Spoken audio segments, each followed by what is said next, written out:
Magandang umaga sa ating lahat. Dito po matutunghayan natin ang buod ng istorya at kasaysayan ng Biblia, kung saan ito po ay naputol nung puksain at wasakin ng mga Romano ang totoong simbahan ni Jesucristo. At dito mabubuo ang isang tipan, ang isa pang tipan o bagong tipan, kung saan ang tawag nito ay isa pang tipan, kung saan ito ang magiging gabay ng mga hintil o yung mga tupang ligaw na inutos ng Diyos Ama na lisanin ang Jerusalem dahil wawasakin ito ng mga Romano, kung saan iniingatan itong banal na kasulatan ito, na ito ang magkukumplito ng Biblia at magpapatunay ng at magiging kautusan ng mga hintil na ito yung tayo. At dito natin matutunghayan ang buod ng istorya at sisimulan ko na. Ang pamagat nito, ang lihim at ang katotohanan sa isa pang tipan at ng mga tupang ligaw, at ito ang mga hintil.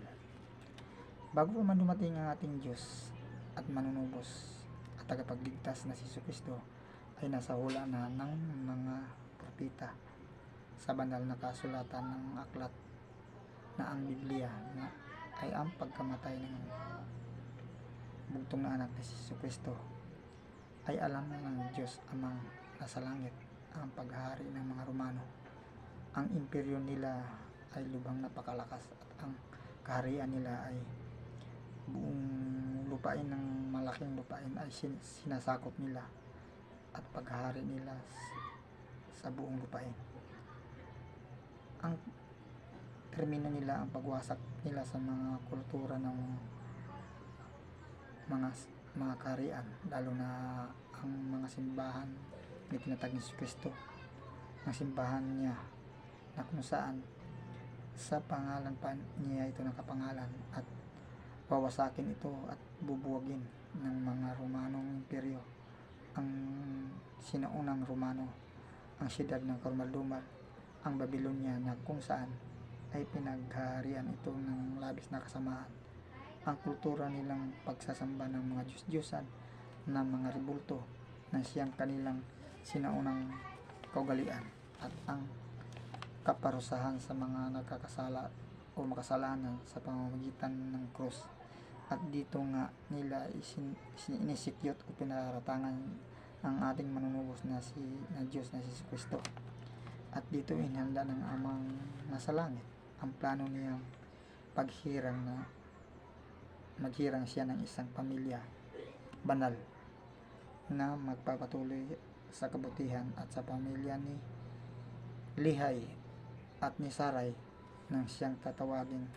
tupang ligaw o mga hintil, ang kauna-unahang nilalang na natasan ng ating Diyos Amang nasa langit at natasan ng Amang Diyos sa langit na magpapatuloy sa totoong simbahan ni Jesucristo at magdala ng bagong tipan o isa pang tipan. At ang isa pang tipan na ito,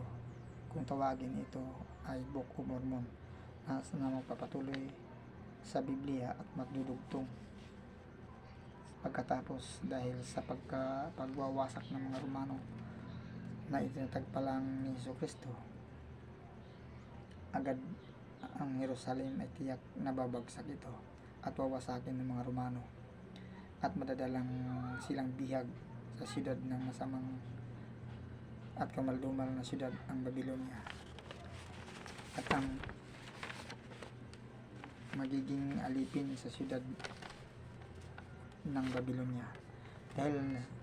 sa sumpa nila ng mga Diyos Ama, ang pagtatalikod nila sa Diyos sa kaastaasan dahil sa kasalanan ni Solomon,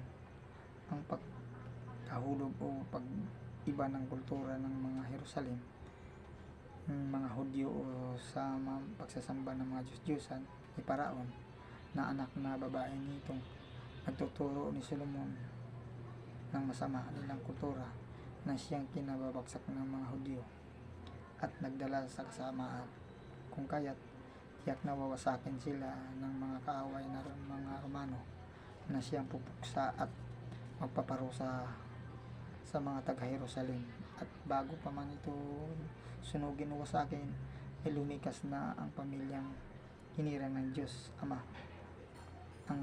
pamilya ni Lehi at ni Sarai, at maingat na dala-dala nila ang talaan. At hindi pa man naging Biblia, ito ay nasa pag-ingat pa nila at plano na palang gawin o isulat ang karugtong ng kalaang ito na ang Babylonia, ang Biblia, at ito ang karugtong nito, ang isa pang tipan na magkukumpleto sa Biblia. At dahil na sa pagpupulbos at pagsisira at pagwawasak sa totoong simbahan na itinatag ni Jesu Kristo, at ang pagkamatay sa lahat ng mga banal, mga propeta, pare, apostoles, mga membro at mga simbahan na winawasak at itinatag ang antikristong simbahan ng mga Romano na siyang simbahan ngayon sa kasalukuyan, na ang kultura nilang pagsamba ng mga ributo o mga Diyos-Diyosan at pagkawala sa lahat ng mga ito ay kasabay ang pagparatang nila kay Jesu Kristo na ito ang nagiging hari ng mga hari. At kung kaya't sabay sa kapanganakan niya ay lahat ng mga batang isinilang sa panahong yaon ay pinagpapatay ng mga Romano o ng mga paraon, na kamuntik na dito si Jose na kaedad ni Jesu Kristo, ngunit napalad na nakaligtas at nabubuhay dahil sa plano ng Diyos Ama na ito ang protektas at tumutulong sa mga Israelita na mga tuturo na taga Jerusalem. At ito ang lahi na pinagmula ng Diyos Ama, at dito magmula ang lahat ng lahi na manggagaling ni David at ni Solomon. At kung kaya't pinagpala si David ng Diyos at nagkaroon siya ng siyam na 999 na asawa at si David, ngunit si Solomon ay may 700 na asawa at 300 na kalaguyo at ang isa nitong pinakaibig niyang asawa na nagdala sa kasalanan ng mga Hudyo ay ang anak na babae ni Paraon, na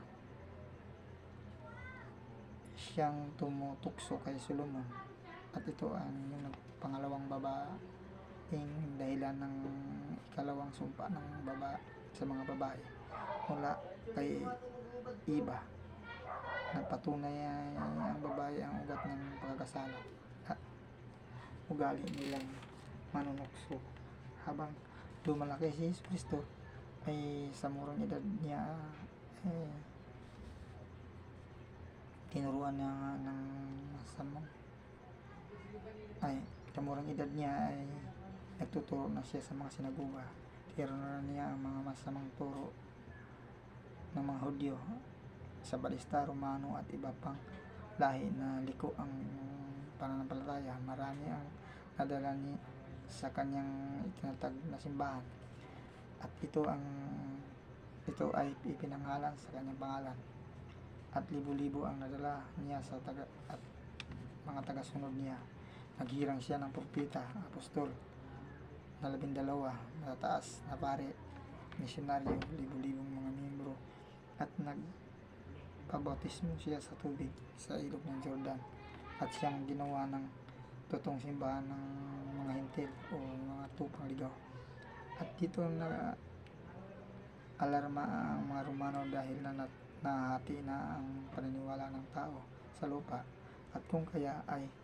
agarang ipinaproklama ng masamang haring ng mga Romano si Dimokrisor na wasakin at patayin si Jesu Kristo, at baka makuha pa sa kanya ang trono. Pinaratangan nila ito, at ito ay taktika ng mga Romano na di mahalata ang itinatatago nilang kasamaan. Tagumpay nilang ipapatay halos ang lahat ng mga banal na na sumusunod sa totoong simbahan.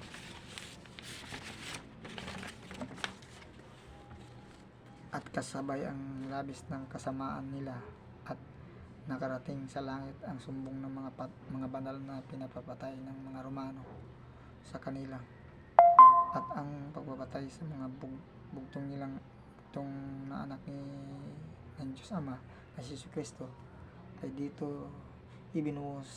niya ang kanyang ngit-ngit at galit niyang labis na kasamaan ng mga Romano, ang siyudad na karumal-dumal at kasuklam-suklam, ang Sarahimla, ang siyudad ng mga imperyo ng Romano, ang Babylonia, kasabay ng pagkalagot ng hininga ng Diyos nating manunubos, ang siyang pagdilim ng buong sanlibutan, kumulog ng napakaubod lakas, kumidlat at lindol ng labis ang kalakasan na hindi pa nangyari sa buong kasaysayan, na labis ang lakas, nangabiyak ang malaking bahagi ng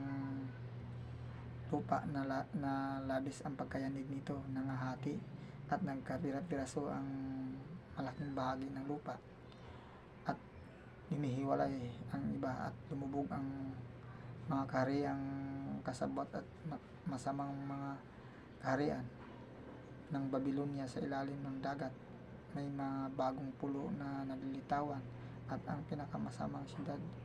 na karumal-dumal ay siyang tumanggap ng lubhang parusa o sumpa. Pinaulanan ito ng matinding apoy mula sa langit, natupok, nagliliyab at umuusok itong lumubog sa kailaliman ng dagat, na walang sino mang tao ang makakarating o makatuklas nito sa yantapikuman.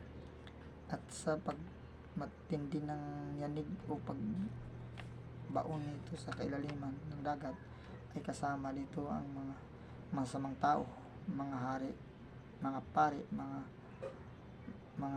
masamang hari na si Nabucodonosor, at ang kasama niya si Satanas ay kinukulong doon ng 1,000 taon na ibinibiganggo sa kilaliman ng dagat. At dito patuloy ang kasamaan nila, o ang paghari na ito ay yung tinatawag nilang alien na animoy syukoy, na sobra ang moderno nila, na di sila malalampasan ng mga bansa sa ating mundo. At ito yung karagatang itong tinutukoy ay ang Bermuda Triangle, na kung saan walang scientist na nakatuklas dito at sinusukuan na. At sa paglipas lisa ng mga pamilya ni Lehi at ni Sarai, kasama ang 4 nilang mga anak at ibang lahi, dala nilang matuwid at kumikilala sa Diyos Ama, anak na si Jesucristo, ay tinutos ng Diyos Ama na gumawa ng daong na siyang sasakyan nila sa paglisan nila at pagpunta nila sa lupang pangako, ang Amerika. Dala ang talaan ng magiging Biblia at isa pang bagong tipan at isa pang bagong tipan, ay tinawid nila ang lupang pangako, at doon nila ipagpatuloy ang kanilang pamumuhay.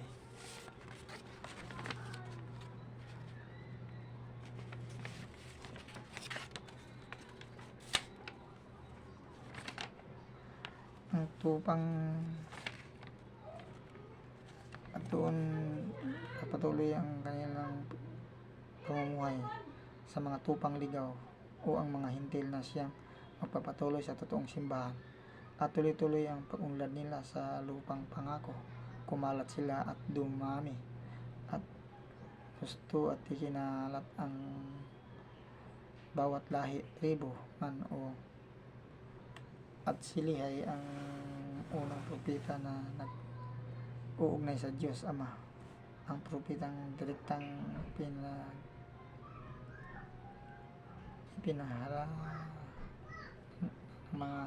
mensahe ng pinadala mga mensahe ng mga anghel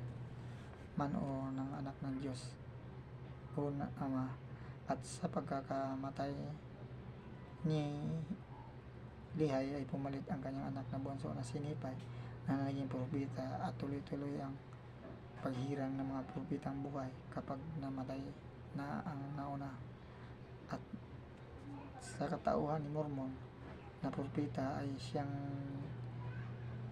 nasa linan ng nagsalin at sa pag-ingat ng banal na kasulatan na mga laminang ito na siyang inutos ng Diyos Ama na gawin itong bagong tipan o isa pang tipan, ang Book of Mormons, at na siyang karugtong ng katuparan o kautosan ng mga hintil o sa atin ng mga kautosan ito. Ngunit ang ibang talaan ay naagaw ng mga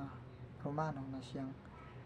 naglimbag nito at gumawa ng Biblia, ngunit marami ang nawalang kasulatan at kultura ng mga Hudyo ang di na isama at isinalansan ito ng mga Romano. Ngunit ang isa pang tipan na ginawa ng Diyos Ama para sa mga hintil ay nasa pag-iingat ng totoong simbahan ni Jesucristo at ng formal ng magawa o may limbag ni Mormon. Ang dami ng itong gintong ito ay patuloy nilang gabay ito hanggang sa naghirang ang Diyos ng Ama ng uli ng propeta sa katauhan ni Joseph Smith ay matagumpay itong formal ng nagiging aklat at nagiging isa pang tipan ang isa pang bagong tipan at lumang tipan at na Biblia. Ngunit hiniwalay ang isa pang tipan na Book of Mormons na karugtong ng Biblia na patuloy na gumagabay na sa mga hintil at mga lupang ligaw na kasalukuyan, at patuloy ang pagkawala ng mga propeta ay may nabubuhay uli. Sunit tuloy-tuloy pa rin ang pagtatala nito na may panibago pa uling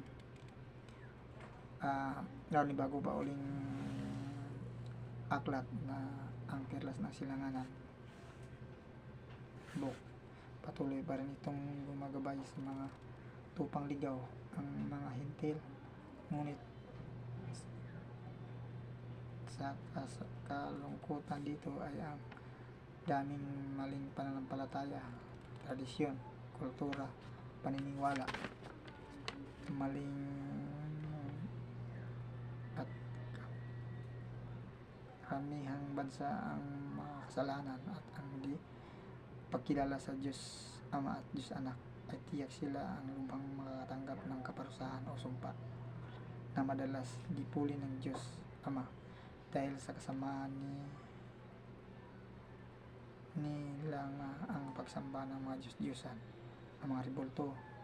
bansa, hari, hayop, mga santos, araw. Lahat yan ay tiyak na di maliligtas at sa kasama ang gawin o paniniwala na sinusunod nila mula pa sa kanilang bulaang mga ninuno, dahil deserve nila pa ang kanilang deserve nila ito ay ayaw nilang magbago at pakamatayan na lang nila ito ang maling paniniwala ng kanilang mga bulaang ninuno.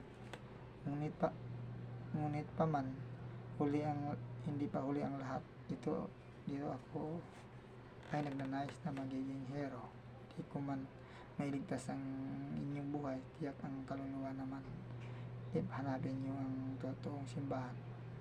At ito ang loko na magnanais na magligtas at maghahanap ng totoong simbahan. Naniniwala sa Anak, Ama at Diyos Espiritu Santo at kilala at alam ang tunay na pangalan ng Ama, Diyos at Jesucristo. May buhay na propeta at 12 apostol, may templo,